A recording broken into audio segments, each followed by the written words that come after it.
ശ്രുതി കവറെടുത്ത് അലമാരി വെക്കുമ്പോൾ അമ്മ ചോദിക്കും, എന്തിനാ അലമാരി വെക്കുന്നത്, നമുക്ക് കൊണ്ടുപോകാനുള്ളതല്ലേ എന്ന് ചോദിക്കും. ശ്രുതി പറയും, വേറൊരു കാര്യമുണ്ട് അമ്മയെന്ന് പറയും. ശ്രുതി താഴോട്ട് ചെല്ലുമ്പോൾ ചന്ദ്ര ചോദിക്കും, അവരിന്ന് പോവുമെന്ന് ചോദിക്കും. പോകുമെന്ന് പറയുമ്പോൾ ചന്ദ്ര പറയും, ഓ ഇന്ന് നിനക്കും ശ്രുതിക്കും സമാധാനമായിട്ട് അവിടെ കിടക്കാലോ. അവറ്റകൾ ഈ വീട്ടിൽ നിൽക്കുമ്പോൾ ഒരു സമാധാനവും ഇല്ല. അവർ താഴോട്ട് വന്നിട്ട് ചന്ദ്രയോട് പറയും, അതെ ഞങ്ങൾ ഇറങ്ങുക. ചന്ദ്ര പറയും, വേഗം വിട്ടോ, മെയിൽ ഈ വീട്ടിലേക്ക് വരരുത് കേട്ടോ. ഇത് ക്ഷേത്രമൊന്നുമല്ല, ഞാനിവിടെ അന്നദാനവും നടത്തുന്നില്ല, ചുമ്മാ വന്നിട്ട് കഴിച്ചിട്ട് പോകാൻ. ഇനി ഈ വീട്ടിലേക്ക് വരരുതെന്ന് താക്കീത് ചെയ്യും. ആ സമയത്ത് മോന് അമ്മയെന്ന് വിളിക്കും. അത് കേട്ടിട്ട് ചന്ദ്ര വയ്ക്കും, അമ്മയോ? ശ്രുതിയുടെ അമ്മ പറയും, മോനെന്നെ അങ്ങനെയും വിളിക്കാറുണ്ട്, ഇനി ഞങ്ങൾ ഇങ്ങോട്ട് വരില്ല. 2 ദിവസം ഇവിടെ നിൽക്കാൻ സമ്മതിച്ചതിന് നന്ദി. ചന്ദ്ര പറയും, നന്ദിയൊന്നും വേണ്ട, ഒന്ന് പോയി തന്നാൽ മതി. അങ്ങോട്ട് വന്ന ശ്രുതിയുടെ കണ്ണ് കണ്ടിട്ട് ചോദിക്കും, എന്ത് പറ്റി? ശ്രുതി പറയും, ഒന്നുമില്ല, പൊടി വീണതാന്ന് പറയും. ഇവിടെ ഞാൻ നോക്കട്ടെ എന്ന് പറഞ്ഞിട്ട് കണ്ണിൽ കുറേ നോക്കും. താഴോട്ട് വരുന്ന സച്ചി, ആദ്യക്കുട്ടാവാ പോകാമെന്ന് പറയും. ചന്ദ്ര പറയും, എന്ത് കുട്ടനായാലും വേണ്ടില്ല, ഹോസ്പിറ്റലിൽ നിന്ന് തിരികെ വരുമ്പോൾ നിൻ്റെ കൂടെ ഇവർ ഉണ്ടാവരുതെന്ന് പറയും. സച്ചി ഇത് കേട്ടിട്ട് അമ്മയോട് ദേഷ്യം പിടിക്കും. ഈ ചെറുക്കനെ പറ്റി ഇവർ പറഞ്ഞതൊക്കെ കള്ളാണെന്നാണ് തോന്നുന്നത്, ഇവർക്ക് എവിടുന്ന് കിട്ടിയതാണാവോ ഇവനെ. ഇത് കേട്ടിട്ട് ശ്രുതിക്ക് ദേഷ്യം വന്നിട്ട് ആൻറ്റിന്ന് വിളിക്കും. ചന്ദ്ര ചോദിക്കും, എന്താ ശ്രുതി? ശ്രുതി അറിയും, ചെറിയ കുട്ടിയല്ലേന്ന് ചോദിക്കും.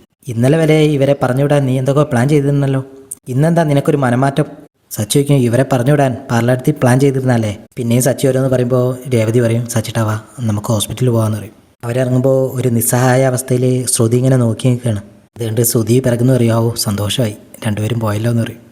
ശ്രുതി അകത്തുനിന്ന് കരയുമ്പോൾ ആ സമയത്ത് ശ്രുതി അങ്ങോട്ട് വരികയാണ്. എന്തായാലും അവർ രണ്ടുപേരും പോയല്ലോ, ഇനി തിരിച്ചു വരില്ലായിരിക്കില്ലേ? ശ്രുതി ചോദിക്കും, ആരാ പോയത്? ശ്രുതി പറയും, ആ തള്ളയും പേരക്കുട്ടിയും. ഹോസ്പിറ്റലിൽ കാണിച്ച് കഴിഞ്ഞ് തിരികെ വരുമോയെന്ന് ചോദിക്കും. ശ്രുതി ഒരു ദേഷ്യത്തോടെ ഇല്ലയെന്ന് പറയും. ശ്രുതി പറയും, സച്ചി രേവതി ഓരോരുത്തരെ വിളിച്ചുകൊണ്ടുവരുമെന്ന് പറഞ്ഞിട്ട് കുറ്റപ്പെടുത്തി പറയണം. ഇത് കേട്ട് ശ്രുതി പറയും, അവർ വന്നപ്പോൾ ശ്രുതി ഉണ്ടായിരുന്നല്ലോ ഇവിടെ, എന്താ പറ്റില്ലാന്ന് പറഞ്ഞുകൂടായിരുന്നു എന്ന് ചോദിക്കും. ശ്രുതി പറയും, ഞാനൊരു മര്യാദയുടെ പുറത്ത് അങ്ങനെ പറഞ്ഞതാന്ന് പറയും. അവർ അത് കേട്ടിട്ട് താമസിക്കാനാണ് വേണ്ടത്, വേണ്ടാന്ന് പറഞ്ഞ് പോവല്ലേ വേണ്ടതെന്നൊക്കെ പറയും. അവർ എൻ്റെ റൂമിൽ AC ഒക്കെ ഇട്ട് കിടന്നുറങ്ങായിരുന്നു, അവർ പോയില്ലായിരുന്നെങ്കിലേ 1 മാസം അവർ ഇവിടെ തിന്നും കുടിച്ചാൽ ജീവിക്കുകയായിരുന്നു എന്നൊക്കെ പറയുമ്പോൾ ശ്രുതി ദേഷ്യം വന്നിട്ട് സ്റ്റോപ്പിറ്റ് എന്ന് പറയും. ശ്രുതി പറഞ്ഞപ്പോൾ AC കൊണ്ടാണോ വന്നത്? ഇതത്ര വീടൊന്നുമല്ല, ഇത് വലിയ രാജകൊട്ടാരമാണെന്നാണോ ശ്രുതിയുടെ വിചാരം? അവരൊരു അത്യാവശ്യം വന്നപ്പോൾ ഇവിടെ വന്ന് താമസിച്ചതാ. ശ്രുതി എന്തിനാ അതിന് ഇങ്ങനെയൊക്കെ പറയുന്നത്? കൂടുതൽ അഹങ്കാരം കാണിക്കില്ല ശ്രുതി. ഇത് കേട്ട് ശ്രുതി ചോദിക്കും, ശ്രുതി നീ എന്തിനാ എന്നോട് ഇങ്ങനെ ദേഷ്യപ്പെടുന്നത്? നീ ഇങ്ങനെ ദേഷ്യപ്പെടാൻ മാത്രം ഞാൻ നിൻ്റെ വീട്ടുകാരെ പറ്റിയൊന്നല്ലല്ലോ പറഞ്ഞത്. നമ്മളെന്തിൻ്റെ ഭാഗത്ത് മറ്റുള്ളവർക്ക് വേണ്ടി വഴക്കടിക്കുന്നത്? ശ്രുതി നീ എന്നോട് പിണങ്ങിയോ? സോറി ശ്രുതി എന്നൊക്കെ ശ്രുതി പറയും. ശ്രുതി അലമാരി പോയിട്ട് കവറും എടുത്തിട്ട് പുറത്തോട്ട് ഇറങ്ങാണ്. ഇതൊക്കെ കണ്ട് ശ്രുതി ചോദിക്കും, ഇവയ്ക്കിത് എന്താ പറ്റിയത്? ആദ്യമാണെങ്കിൽ ഹോസ്പിറ്റലിൽ കെട്ടഴിക്കാനുള്ള തിരക്കിലാണ്. സച്ചി പറയും, ഡോക്ടർ ഇപ്പോൾ വരും, എന്നിട്ട് ആദ്യയുടെ ബാൻഡേജ് അയക്കുമെന്ന് പറയും.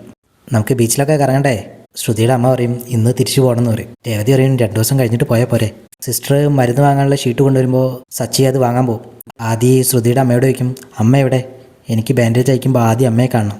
ശ്രുതിയുടെ അമ്മ പറയും, അമ്മ വരും മോനെ. അമ്മ ഇങ്ങനെ മനസ്സ് പറയും, അവൾ വന്നില്ലെങ്കിൽ അവന് സങ്കടമാവും, അവളിനി വരാതിരിക്കുമോ? ഡോക്ടർ വന്നിട്ട് ആദ്യയുടെ ബാൻഡേജ് കെട്ടഴിക്കുകയാണ്. ആ സമയത്ത് ആദി എൻ്റെ അമ്മ എന്ന് പറയാൻ തുടങ്ങുമ്പോഴേക്കും ശ്രുതിയുടെ അമ്മ ആദ്യെ വിലക്കും. കെട്ടഴിച്ച് കഴിഞ്ഞ് ഡോക്ടർ ചോദിക്കും, എന്താ കണ്ണ് തുറക്കാത്ത ചോദിക്കും. കണ്ണ് തുറക്കുമ്പോൾ ആദി കാണുന്നത് ശ്രുതിയാണ്. അവന് എന്തെന്നില്ലാത്തൊരു സന്തോഷം തോന്നും. ഡോക്ടർ പോയി കഴിയുമ്പോൾ ശ്രുതി ഓടി വന്ന് ആദിയെ കെട്ടിപ്പിടിക്കും. കണ്ണ് തുറക്കുമ്പോൾ അമ്മയെ കണ്ടിട്ട് സന്തോഷമായില്ലേ എന്നൊക്കെ ചോദിക്കും. ആദ്യം ഒരു സന്തോഷമായി, എന്തിനാ എന്നോട് ആൻറ്റിയാണെന്ന് കള്ളം പറഞ്ഞ്? അതിന് മാത്രം ശ്രുതിക്കൊരു ഉത്തരം പറയാൻ കഴിയില്ല. ശ്രുതി പറയും, സോറി ആദി, അമ്മയുടെ ഇപ്പോഴത്തെ അവസ്ഥ അങ്ങനെയാണെന്ന് പറയും. അതൊന്നും പറഞ്ഞാൽ ഇപ്പം എൻ്റെ മോന് മനസ്സിലാവില്ല. ആദ്യം പറയും, ഞാൻ അമ്മയില്ലാത്ത കുട്ടിയാന്ന്, ഇനി ആരും പറയില്ലല്ലോ. അങ്ങോട്ട് കയറി ചെല്ലുന്ന രേവതി കാണുന്നത് ആദിയെ കെട്ടിപ്പിടിച്ച് ഉമ്മ കൊടുക്കുന്ന ശ്രുതിയാണ്.